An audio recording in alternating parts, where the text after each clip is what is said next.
So multi-particle systems. We've worked on some things for a single particle system. And now we will dive in to multi-particle systems.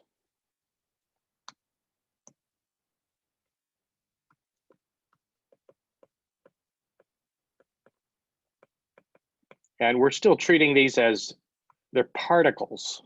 What is a particle? Particle means we're not considering that the masses that we're dealing with have any extent. So they're not rigid bodies, or if they are, we're not taking advantage of that to derive anything. We're treating them like they have no extent, they just have a location and a mass. So it's an idealization, but it's useful for some modeling.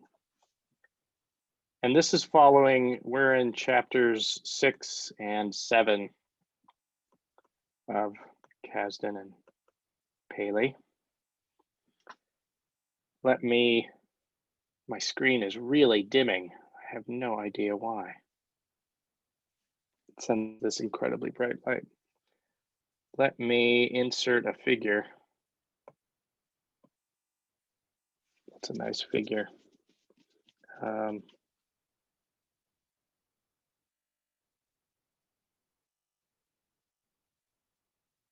Is it here? Center of mass. Where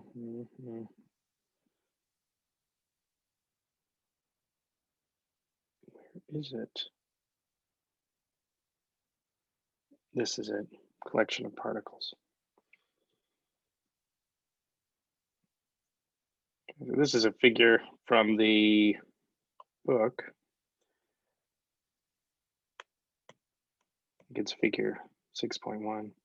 So we've got a collection of n particles. And we've got an inertial frame here, I. We could write the position. We could write the position of each particle. Let's say this is particle J, position of particle J with respect to the origin. Is this J slash O?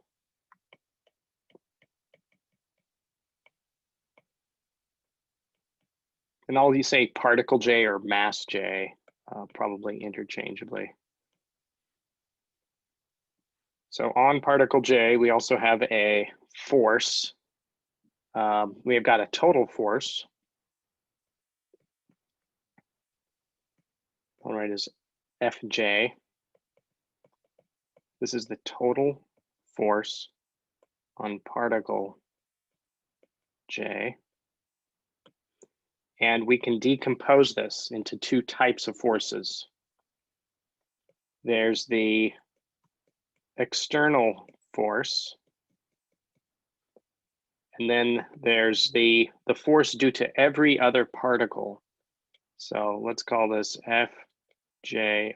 That means this is the force on particle J due to particle I. So we're considering that forces could be directed from other particles, kind of like in this illustration here. Here's particle I, but right, there's forces due to all of the other particles, like this particle and that particle and so on. So we sum over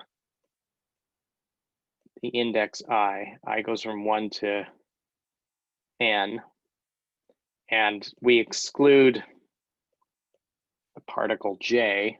So these particles don't have a force that acts on themselves. So there's forces due to other particles. What might this be? Effectively, this might be something like there's a spring or some elastic force due to other particles, or an electromagnetic force or gravitational force. So then this external part is basically everything that's not due to another particle in the collection. So maybe this is some force from the outside. Maybe it's gravity of the Earth or an electric field. All we know right now is it's not due to other particles. not due to another particle in the collection. So we say that it is an external force. As part of this course, we will do lots of kind of decomposing forces into useful subcategories. And so this is one of those. Particle due to a force due to another particle, and then a force not due to another particle, an external force. Later we'll go on to other things. This is where Newton's, we've talked about Newton's second law, the F equals ma, but Newton's third law now comes into play here.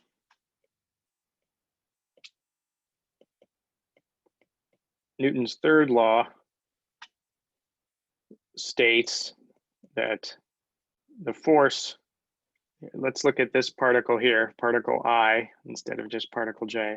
The force on particle I due to J is the negative of the force on J due to I.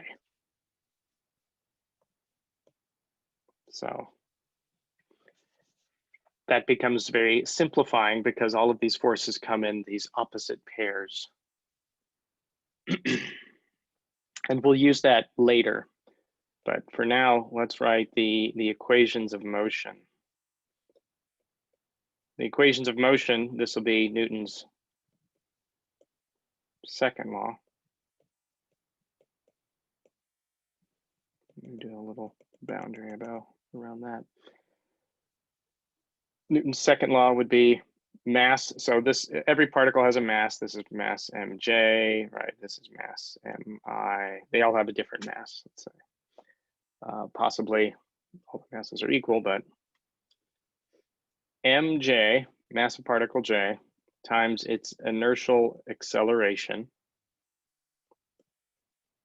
which we write using the notation that we've developed, is the total force, Fj, but now we'll write it the way we've written it up above as it's the total external force on J plus this sum of forces, let's say I not equal J, 1 to n, F, J, I.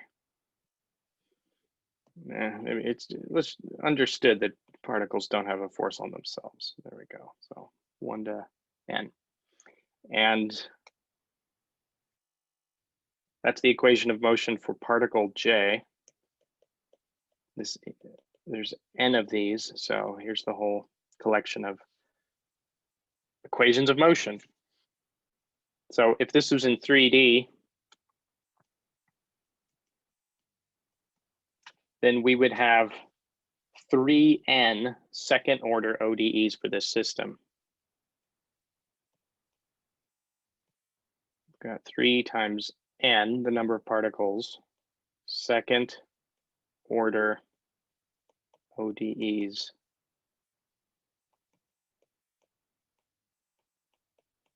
That describe the motion of the system.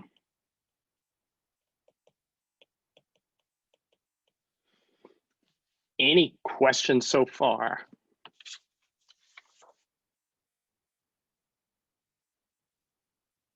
This is abstract.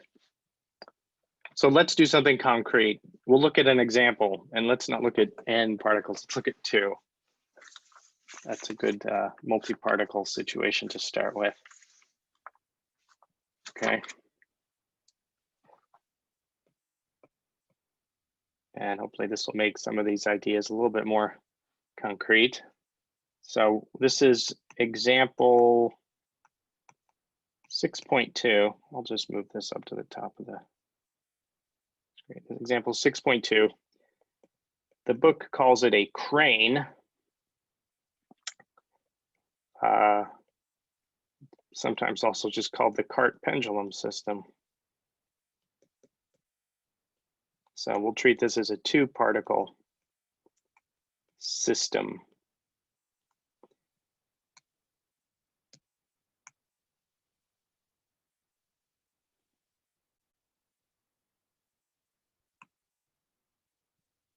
There it is.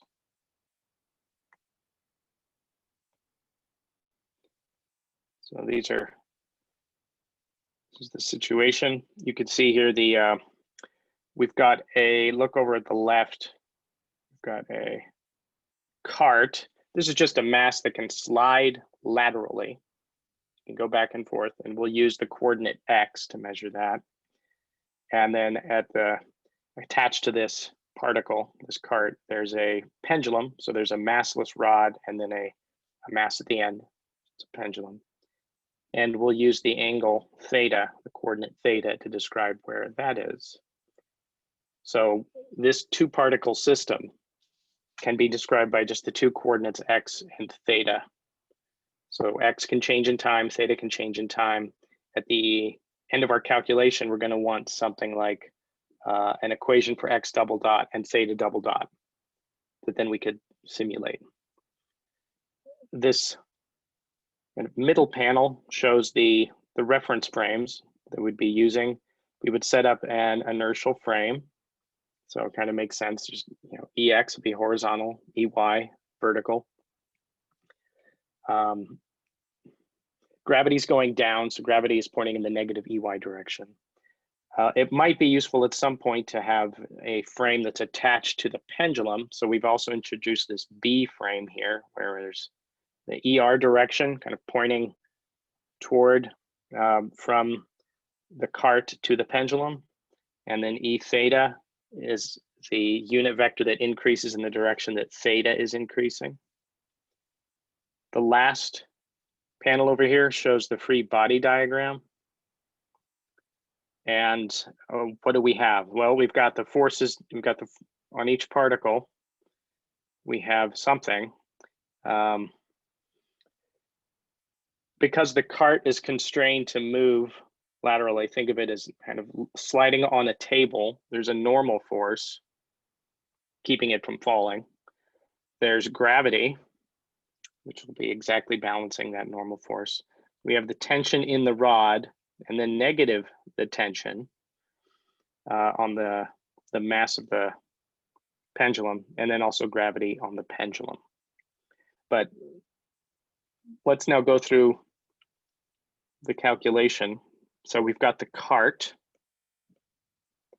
which will be the point Q, and it's got a mass, MQ. And there's one DOF, 1 degree of freedom, that describes where that cart is, and it's X. We've got the pendulum, which is the point P, and it's got a mass MP. Describing where that is with respect to the cart is another degree of freedom. We pick up another degree of freedom, which is theta. And now we're going to write, we want to write F equals ma for each particle. So to do that, we're going to need to write the location of each particle so that we could take its second derivative and get the inertial acceleration of each particle. So the positions would be RQ with respect to O, and then RP with respect to O. What is RQ with respect to O? The easiest way to write it is just say it's the coordinate X. Go to this diagram over here. We've got the coordinate X in the EX direction.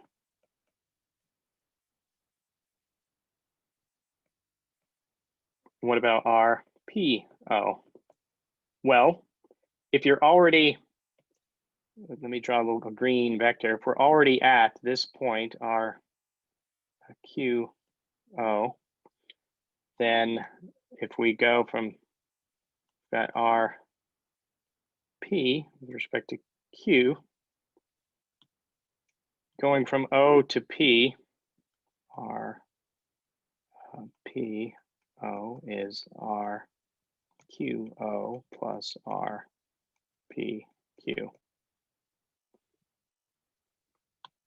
Okay, so what does that give us? Over here, we've got RQO plus RPQ. This is X, EX, because we just wrote it up above. And we have a choice in how we want to write what's the location of P with respect to Q.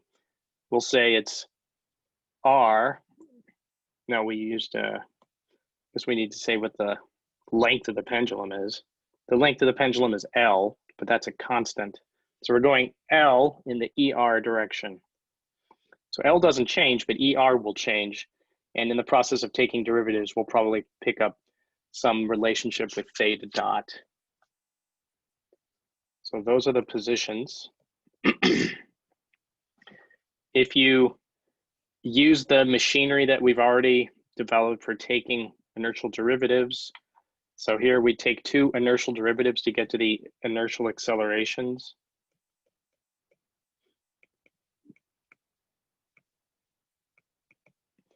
What you're going to get is, for the cart, it should be pretty straightforward. This is just x double dot ex. That means second derivative of x with respect to time. The inertial acceleration for P with respect to O. You would use what we've done previously for dealing with rotating frames.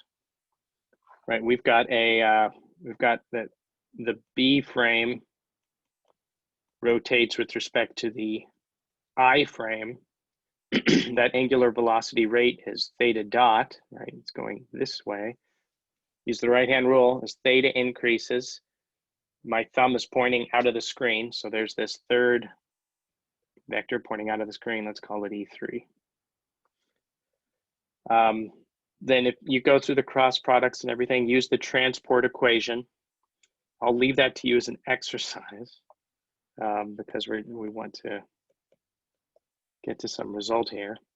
But what you'll get is the following.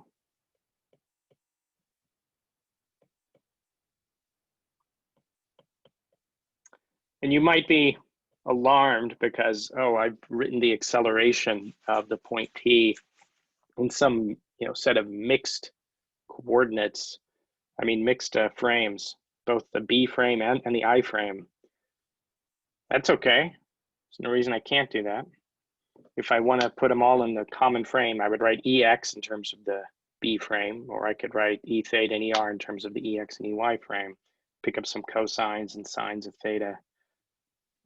But for now, this is fine. So now, do Newton's second law.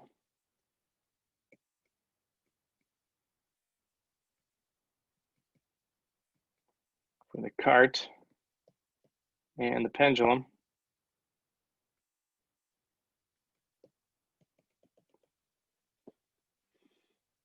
So for the cart, let's write F equals ma. What is the total force on the cart? Well, look at the free body diagram up here. We will, let's write everything that's in the EY direction first. We've got N and then minus MQG in the EY direction. And then the force due to tension, TER, equals, so that's the F equals MA. So this is MQ, and then the acceleration. The acceleration is up here, X double dot EX. Okay. Pendulum, that's pendulum. What do we have for the forces there? We've got negative MPG EY. So that's just the force due to gravity in the EY direction, and then minus TER equals MP times this acceleration up here, X double dot in the EX direction, plus L theta double dot in the E theta direction, minus L theta dot squared in the ER direction.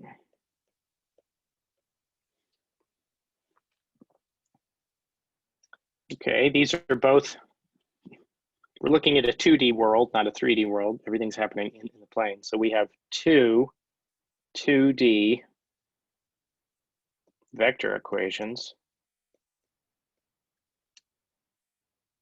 That means that we've got 4 scalar equations. And we've got 4 unknowns. What are the 4 unknowns? It's the unknown, the normal force. We don't know that. Force of tension. You might say, well, what are the other 2? We want the second derivatives of the coordinates. So the other 2 unknowns would be x double dot and theta double dot. That's how you work it out. So we've got 4 unknowns. 2 of them are forces, 2 of them are second derivatives of coordinates, and we've got 4 scalar equations. So that means we can solve this set of equations. We would solve for these unknown forces, n and t, and basically eliminate them.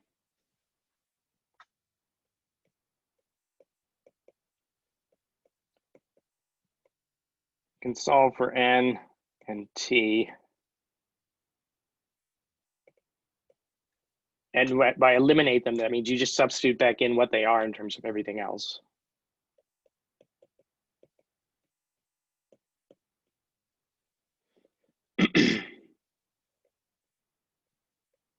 So that means we'll be writing the equations for x double dot and theta double dot just in terms of the variables.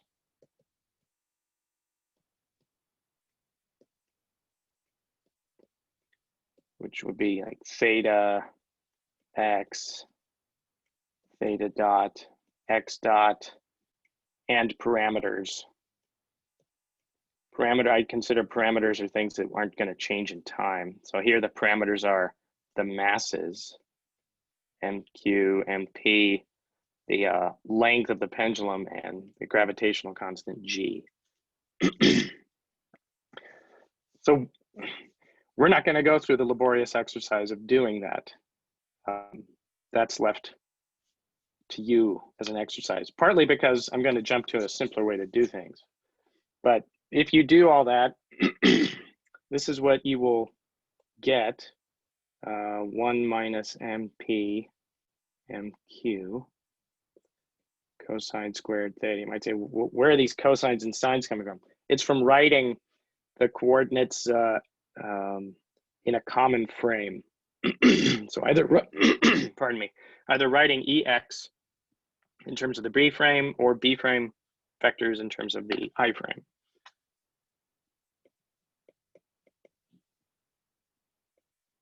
Then we get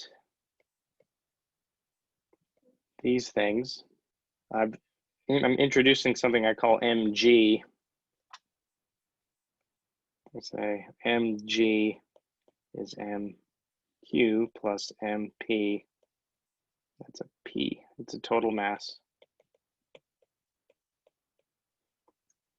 G sine 2 theta minus mp mg L theta dot squared. And for convenience, right, typically when you write equations in a mathy way, you just you set everything equal to 0. So there's some consistency.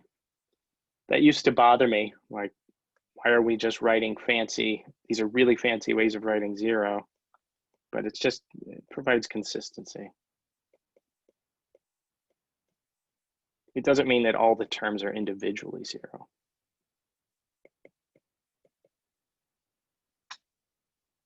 Okay.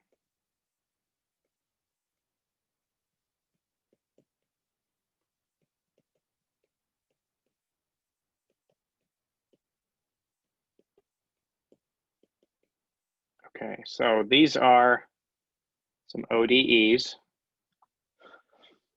And you could simulate these equations of motion.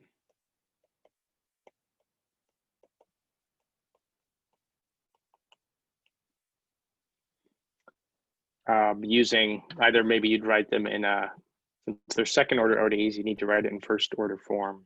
Or I think things like Mathematica can just take a second order ODE and simulate it for you. Okay, so that is, you could go through a process and get this. You try it on your own, see if it works. But we're not using, we actually didn't use anything related to what I talked about first, about there's an external force and forces on particles due to other particles. Once we use that, this problem will actually simplify. But we've got to talk about another concept, another couple of concepts first. So the next concept is the center of mass.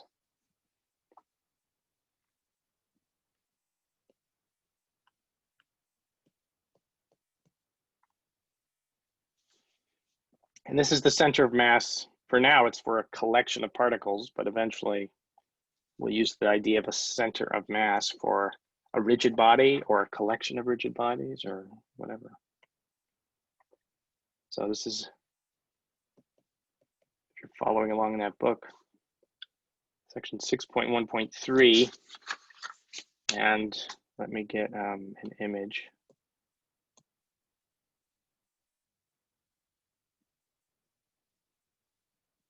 This one. Do I want that? No. There was a better one.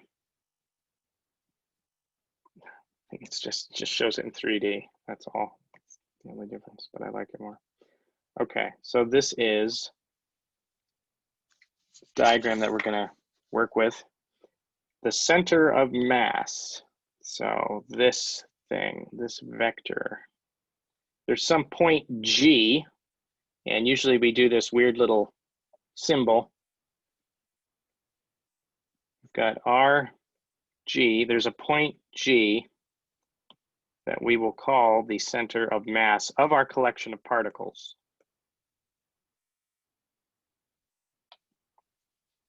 And we use the symbol G in this book. Some other books use the symbol C. And you might be tempted to call it the center of gravity, but I'd prefer you call it the center of mass. So this is the center of mass. Because in some other areas, there's a difference between the center of gravity and the center of mass. But so just call it the center of mass. No need to involve gravity. There might not be any gravity present, and yet you could still have a center of mass. So what is this? This is, the formula for it is 1 over mg, the total mass. And it's the weighted, it's like a weighted sum of the location of all the particles with respect to the origin, the inertial origin. So what this looks like is a mass weighted average location of the collection of particles.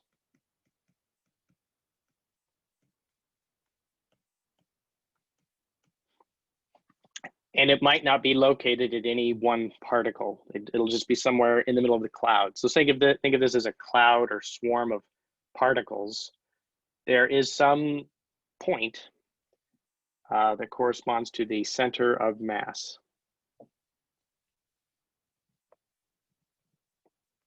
So here, mg, sometimes I think of it as the mass of the center of mass,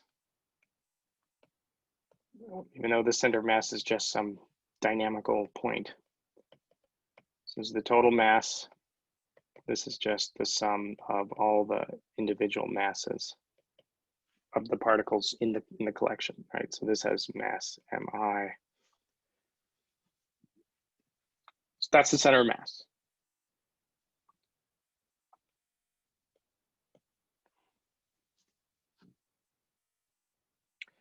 It'll come up later because we'll decompose the motion into motion of the center of mass and then motion relative to the center of mass. But the next concept is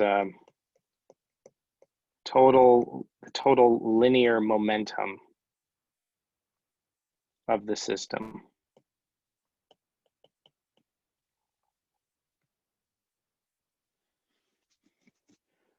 So let me do a little diagram. Here's my inertial origin. This is my inertial frame. I've got, particle. There's like particle I. It's got a mass mi. There are other particles. And there's a center of mass. So if I, for this collection of particles, calculated the center of mass, all right, I did the weird little symbol. There's our center of mass.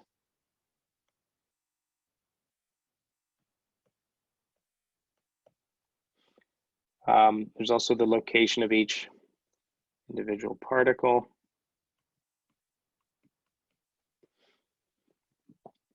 And each particle has a velocity. So here's like the inertial velocity of particle I.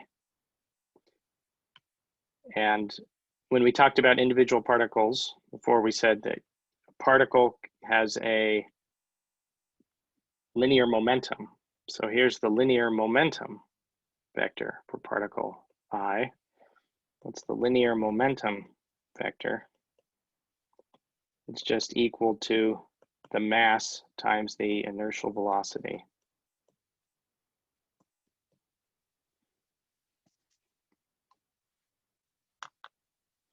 So this is the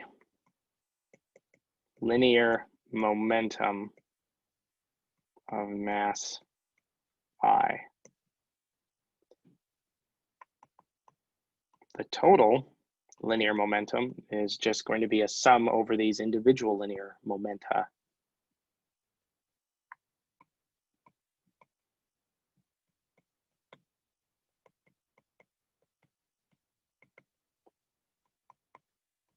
So this, we could write this as I, P, O. I think you could also write this as I, P, G, O. And it is just the sum from 1 to n of these individual linear momenta, which then looks like what? 1 to n mi times VIO.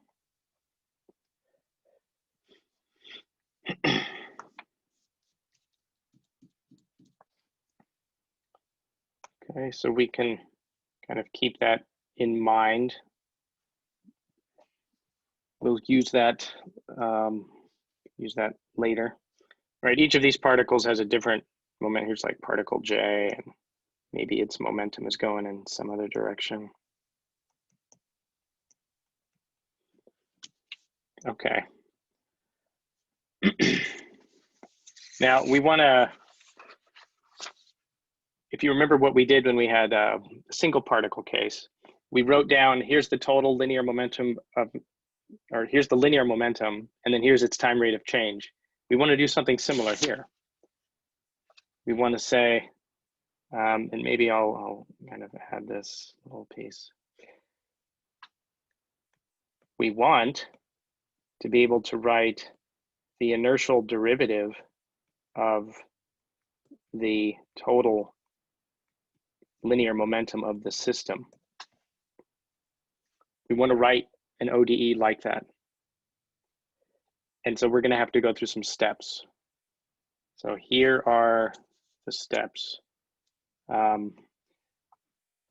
We first write the center of mass. What's the center of mass? It's 1 over mg, just from what we wrote above. Sum from 1 to n, mi, position of particle I with respect to O. Okay, and we're going to rewrite this.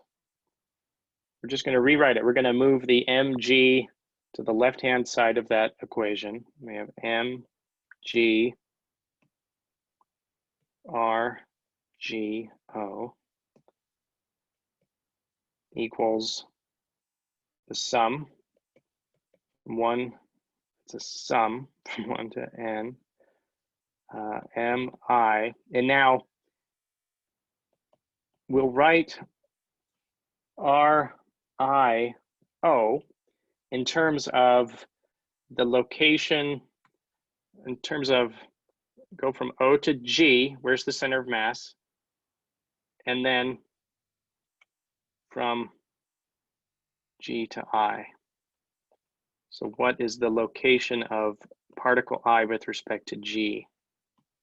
So this is RGO plus RIG. Okay.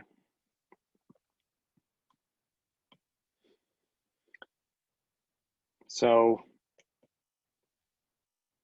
what if we just write that out? Sum from 1 to n, mi RGO plus sum from 1 to n, mi RIG. Well, you'll notice over here this first expression, RGO doesn't depend on I, so we could pull it out of the sum. And this sum here, this we've already called this mg. So this equals mg RGO. But hold on, mg RGO is here. So those two things cancel. And then we're left with this thing, sum from 1 to n, mi RIG. So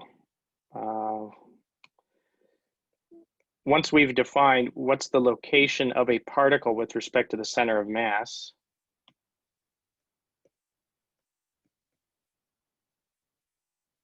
hold on, this is RIO. I think I wrote this in red. RIO is RGO plus RIG.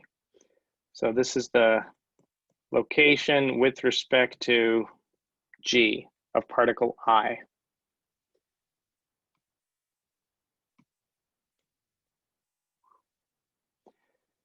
Once we've got that, then from this expression down here, we get what's called the center of mass corollary. And the book calls it this a lot. And it's that the, looks like this equals, this is actually the zero vector.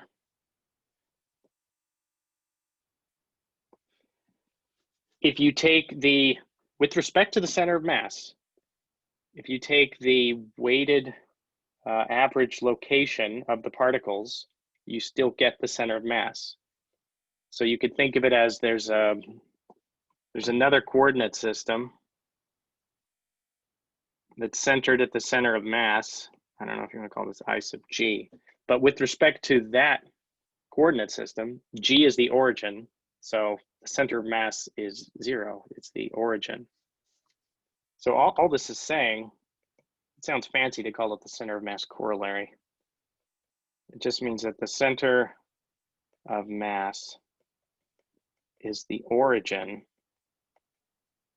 That's what this O vector is, of the center of mass centered frame. Maybe we call it a G-centered frame. It is a useful little expression though. And we will use it. So, okay. We want to look at the motion of the center of mass. That's related to this question up here that I put as a question mark, like what's the time rate of change of the momentum, the total momentum? we can get to that by saying, look at the motion of the center of mass.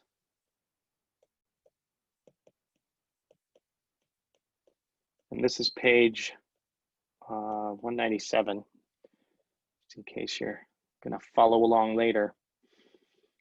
Okay, the motion of the center of mass would be,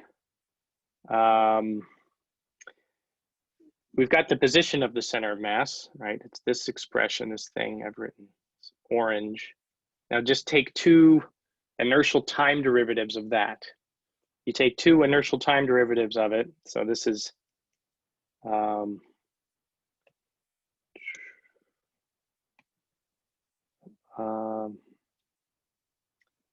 what do we get? Sum from 1 to n of mi, the acceleration of particle j. That should be a, oh, this should be a j. Let me use the index j. I'm going to use I somewhere else. Okay, so I'm just summing up the mass times acceleration of each particle, and that's going to equal the sum. I'm just summing up F equals ma for everything. I really don't know why it does this, and it keeps notifying me. So what did we use here? We used the acceleration of j with respect to O. We could rewrite this in terms of the acceleration of the center of mass plus the acceleration of a particle with respect to the center of mass.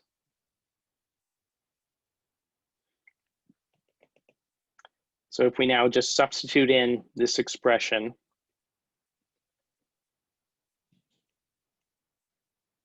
what do we get? This is sum j from 1 to n, mj, I'll put square brackets.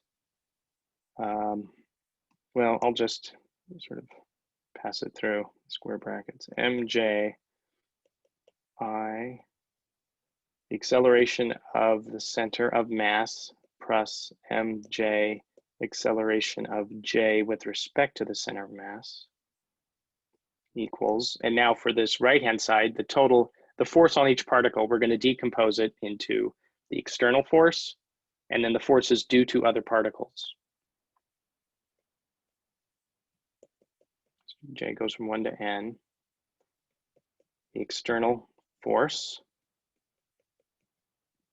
plus, here the index is 1, I from 1 to n, f, j, comma, I. Now, we're taking a sum, and what's going to happen here? Since they're not external forces, we might call them internal forces. These internal forces,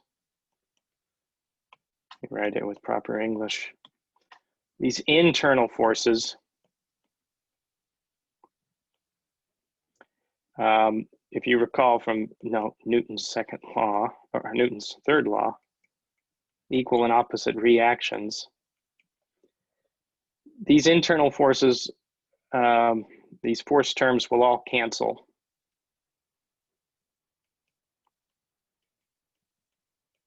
In pairs, because we're doing this summation here, right? So because of that summation, we will get all of the internal forces canceling. And then what will we be left with? So just the next step of this is j goes from 1 to n, mj. This can be pulled out of the sum, plus sum j goes from 1 to n, mj, inertial acceleration of j with respect to g, equals this sum over just the external forces, because all of the internal forces cancel pairwise. All right, now what about this on the left-hand side, what's this second term? Well, what is this? I want you to go to the center of mass corollary up here at the top and just take two inertial time derivatives of it. You take two inertial time derivatives of the left-hand side, and you'll get the sum of masses times inertial accelerations with respect to g. And then the right-hand side is still 0. So it doesn't matter how many time derivatives you take of that center of mass corollary, it's going to be 0. So that term is just a fancy way of writing 0. So it's 0 by c.o.m, center of mass corollary.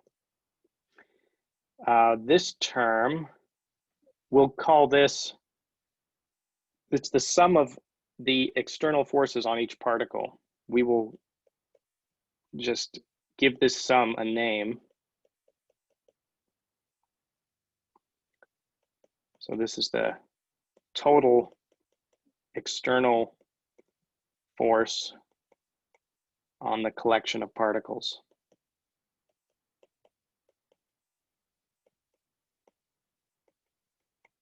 And we write this subscript G just because, well, you'll see. All right, then what about over here? This is the sum of all of the masses here on the left. So this is just mg, the total mass. So what we're left with is mg, the inertial acceleration of g with respect to O, equals total external force.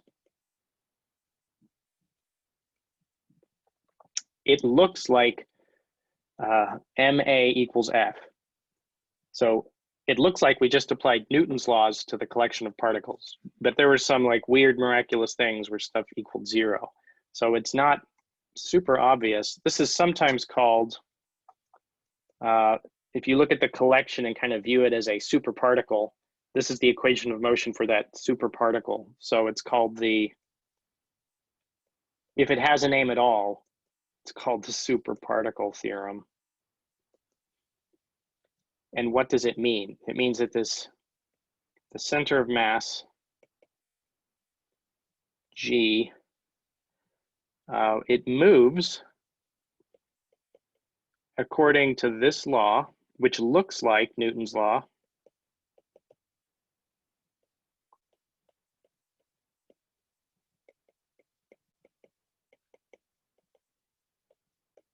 But there were some steps we had to do along the way.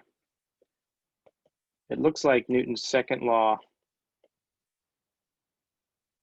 for an effective particle, meaning it's effectively a particle,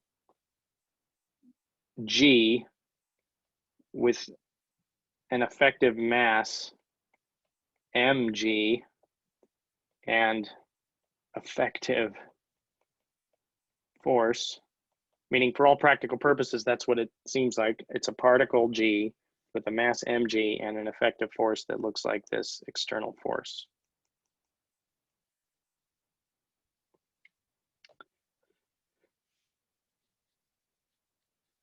So this means that when you're considering how the whole collection of particles moves, basically at the center of mass, where's the average location of this collection of particles? The way that that thing moves, it's not dictated by all of the internal forces. It's just dictated by the total external force.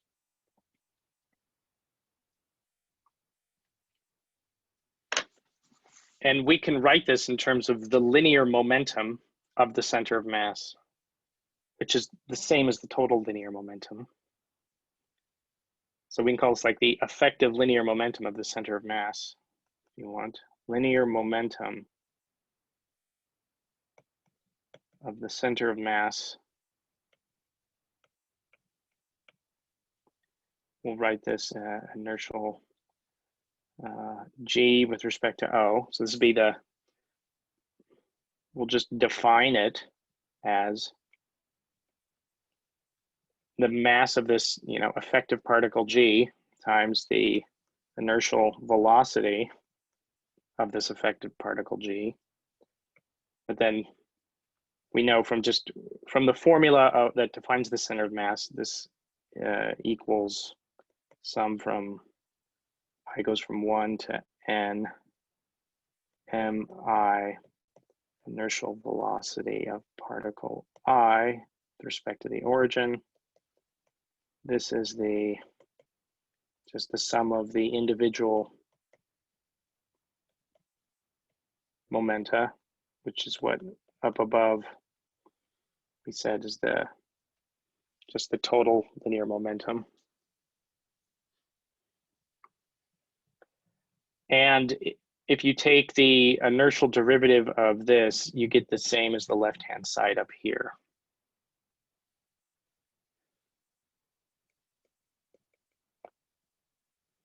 So the evolution, or the change in time, let's just say the rate of change,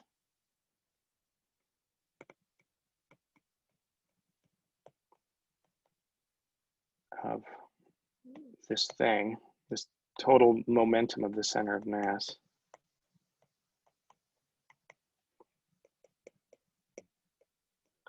we've got this inertial derivative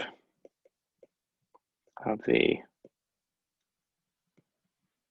center, the center of mass.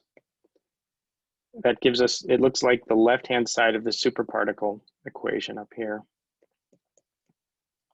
So we get this. And in the book, this is equation 6.16.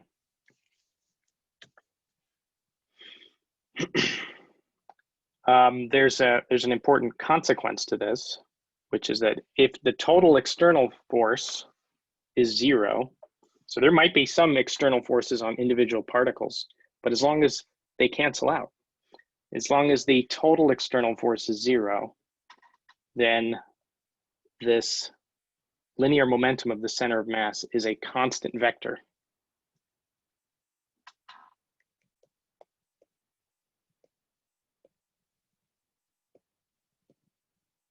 So an important case would be that, yeah, if this external force, total external force is 0,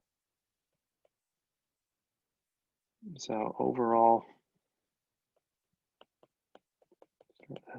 force 0, then this momentum, linear momentum of the center of mass, is a constant vector. And this equals m, the total mass, times the inertial velocity of the center of mass. So that means this is a constant velocity.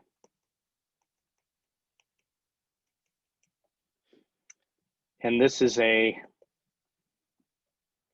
given the fancy name of conservation of total linear momentum of a system.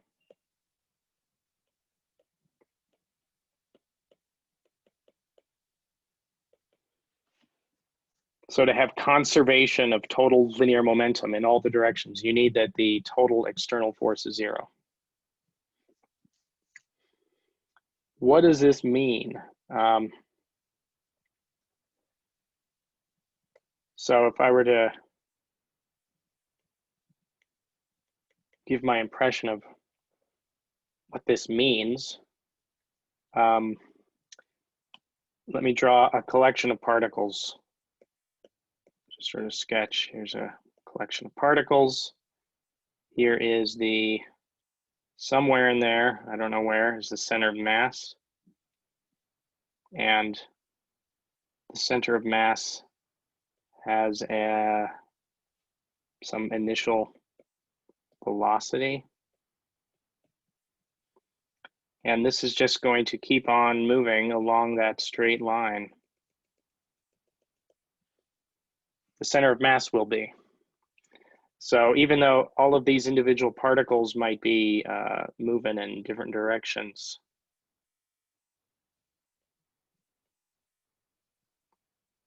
the center of mass, kind of average location of this collection, will still be along this straight line. So, maybe these particles some are moving out, some are moving closer.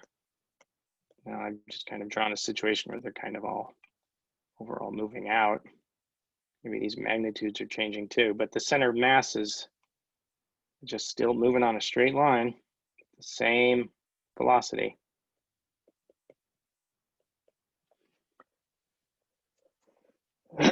What this means is you could decompose the motion of the average location of the collection of particles and the motion relative to the center of mass.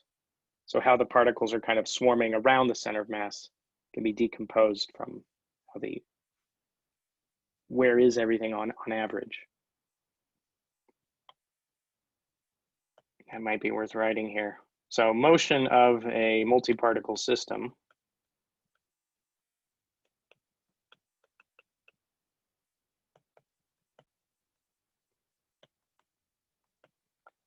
can be decomposed into 1,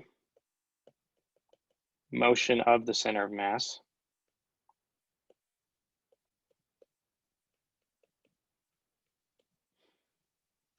and then 2,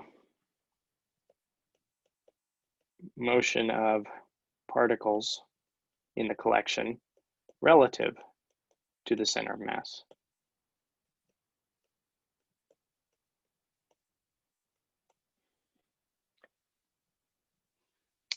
And what kinds of things might we see? The motion of the center of mass is definitely translational, meaning it's not rotation, it's just how is this thing kind of moving through space. The motion of particles relative to the center of mass, it might be like overall kind of rotational motion, or maybe things are kind of expanding and contracting. So it could be multiple things. We don't yet know now. Could be kind of primarily rotational or expansion, contraction, or maybe it's kind of growing in some directions and not in others. Later, we'll make the restriction that, okay, all these particles are rigidly attached, like in a rigid body, right? The molecules are all kind of can't move with respect to each other. So the only possible thing that can happen is rotational motion, but we won't make that restriction yet. I sometimes like to think in terms of a Rubble-pile out in space. So here's a picture of, and maybe you don't know this, and I don't know too much about asteroid dynamics, but I do know that many of them are considered to be loose rubble piles. So just think of the boulders that are in the New River. You just kind of throw them together and put them in space, and they're going to kind of float near each other. Their gravity is very weak, but there is some gravity. So if we had like if we exploded an asteroid and now we've got this collection of particles, this collection of particles, you could follow that center of mass, and maybe, there's some, they start out close together, but then, and they're moving around the sun. So you could look at kind of how they fall around the sun, but they'll be spreading out, and maybe they'll spread out along some direction related to the initial conditions of the explosion, but their center of mass will still be, wherever it was. So you could decompose the motion of the center of mass of this pile of rubble moving through space and how that collection moves with respect to its center of mass. All right.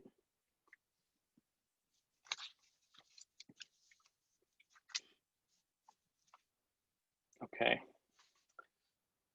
Oh, 10 minutes. I don't know.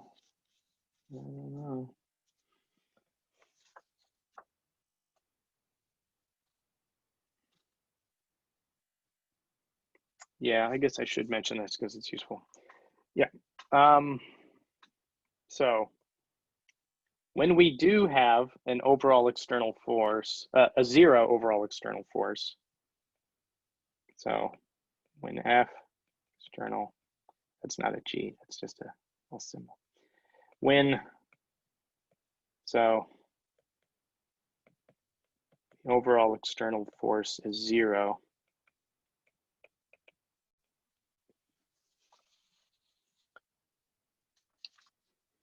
And this is just sort of a good practice thing. It is good practice, meaning it's usually useful to do this, to use a G-centered inertial frame rather than some arbitrary origin.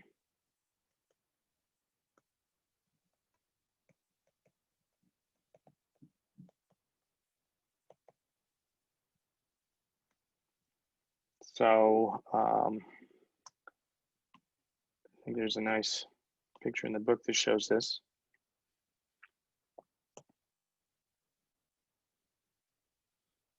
There we go.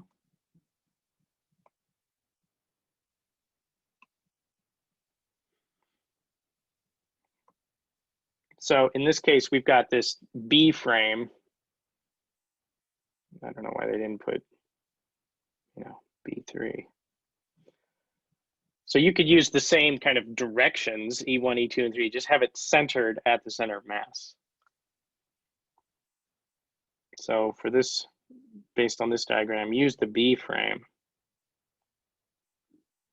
It's G, B1, B2, B3. This will simplify calculations because of things like that center of mass corollary. And basically, it means you're kind of hopping onto the center of mass frame. So let's, if you want, let's call this a center of mass frame. And once you've hopped onto the center of mass frame, you don't really care about the dynamics of that frame. You just care about how the particles are moving with respect to that frame. So all you care about then is this, in terms of this decomposition 1 and 2. If you jump into the center of mass frame, all you care about is 2, motion of the particles relative to the center of mass. So that simplifies your life. So you get only relative motion of particles. And what do we mean? Relative to the center of mass, so relative to G. And of course, in this frame, the center of mass is the origin.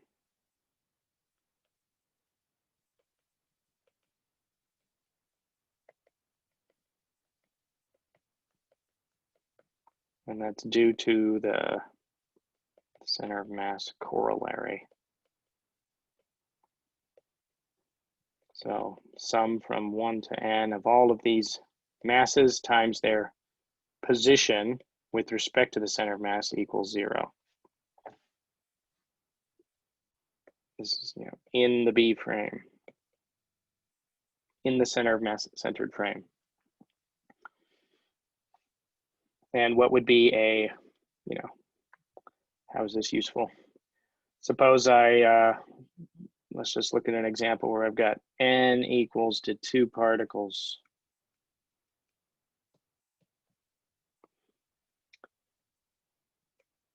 And it's a 2-dimensional world. So I've got 2 particles, say, connected by a spring. M1, M2. They probably don't have the same mass.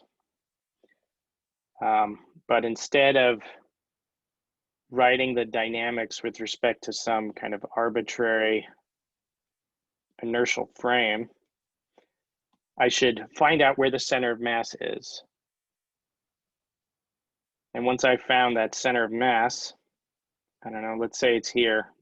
This would mean that M1 is more massive than M2 because I'm slightly closer to M1. So here's our center of mass. And then we would use a frame that's centered at the center of mass. It's not attached to the bodies, but I mean, I'm using the B frame just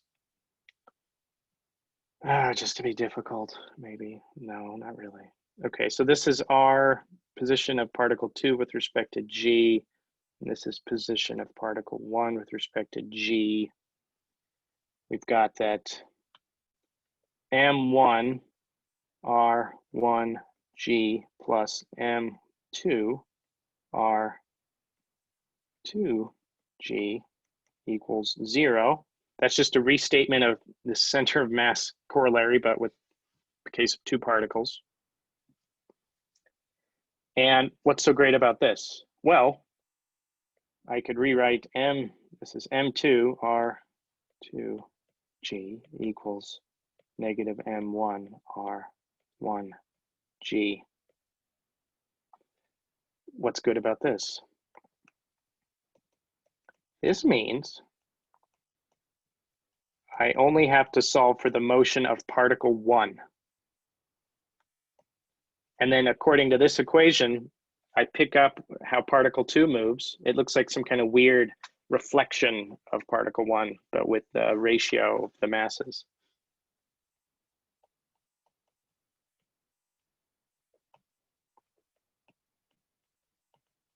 So I only have to solve for the motion of particle 1. That means I could get the second order ODE, you know, Newton's laws, all that, and get R1G as a function of time. And then from this relationship, I get R2G as a function of time. And what is it? It's just going to be negative M1 over M2 R1G. So it's in some sense, instead of having to solve for Newton's laws for the two different things independently, I could just solve Newton's laws for one of them, and then I know that since I'm in the center of mass frame now, I get the motion of particle 2 with respect to the center of mass as a really simple relationship. And you might say, oh yeah, but you've now thrown away what the motion of the center of mass is. Yeah, if I want to find out what the motion of the center of mass is, let's say in this case, I've just got two springs. I've got the one spring attaching to the two masses and there's no external forces. Then the motion of the center of mass is really boring. It's just going to move in some kind of straight line. So yeah, I'll have these two masses maybe kind of oscillating around. Let me sort of show them at a later time. And they're kind of going around and going, since it's a spring, in and out along a straight line. So you could use this to your advantage, especially if you have just a few particles. It can help simplify the situation. So we'll apply this to you might try it, but this is what we'll do. Next time we'll apply this to the cart-pendulum system, or what the book calls the crane. And that's example 6.6 if you want to look ahead. But that's what we'll start with on Tuesday.